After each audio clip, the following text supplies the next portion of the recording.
एपटी कलाहांडी रे अनेक ऐतिहासिक कीर्तिराजी एवं रहस्यमय स्थानर अभाव नहीं हेले प्रचार एवं प्रसार अभाव एवं प्रशासनिक अवहेला जोगु बहु दर्शनीय स्थान आज मध्य दृष्टि आढ़ुआल रही जाइछि।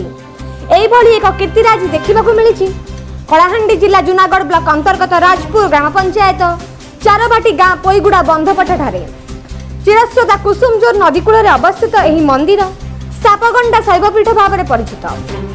बहु पुरातन मंदिर होइतिबारु एठारे भक्त आसी थांती। नदी मध्य एक पथर गर्तरे खसिले पाप नाश हुए बोली विश्वास करती। वर्तमान मंदिर पूजक दायित्व निर्वाह करुथिबा पूजकंक पूर्व पुरुष 1700 मसीहार पुरुषानुक्रमे पूजा एवं नीतिकांति संपादन करि आसुछंती। एही पुरातन शैवपीठर पारिपार्श्विक सौंदर्यकरण एवं आनुषंगिक विकास करागले पर्यटक एवं श्रद्धालुओं पई सुविधा हेबो बोली बुद्धिजीवी महल रे आलोचना हेउछि। कलाहांडी धर्मगढ़ रे प्यारीलाल दुर्गांक रिपोर्ट तदंत न्यूज।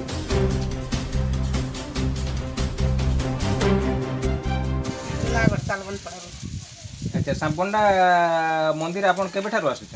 हम परंपरा चली हम सब बेले आसुछ। अच्छा हां तो आपन करे महादेव ऊपर केते विश्वास अछि? हमको बहुत विश्वास अछि।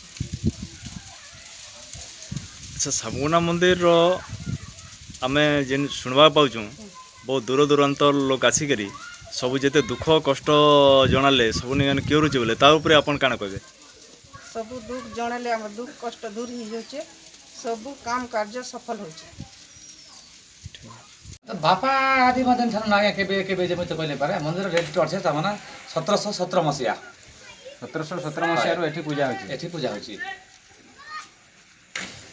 आगर जेनटा माने तंबा पठा माने रखा हिसे सेटा देखिसे वर्तमान एबे भी सेटा अछेता से आकार हम कहि पारो जे 1717 मसिया दर्शन स्थान साबगंडा शिव मंदिर तो समस्त माने जगह अच्छे नरसिंहकुंड लक्ष्मीकुंड अर्गली गुप्तधार तापर चालधार तापर नसकर ब्रह्मा तापर गंगा माही तापर सतपथर गुप्तधार सब किछि अच्छे उत्पत्ति बेले द्वारा कारण भगवान जेन जगह टिके समस्त गोटे विश्वास अच्छे समस्ते आसिक देश विदेश लोक आसिक प्रकृति विश्वास कर जाइछन बहुत दिन पुराना जगह इ जगह प्रत्येक लोक माने कौन भाव अभाव रे जे कौन अवधि बंध्या स्त्री पुत्र संतान जहाँ किसी दुख कष्ट रोग व्याधि भगवान तांकर दयारे किसी ना पानी टे पीदेले भी गंगार जाकर दर्शन करदेले गंगा पानी टे बुड़ीदेला बेले सब किसी भगवान तांकर सुदया टे होची। अब सेटा होची अर्गली रे दशा बह रिष्टि ग्रह शांति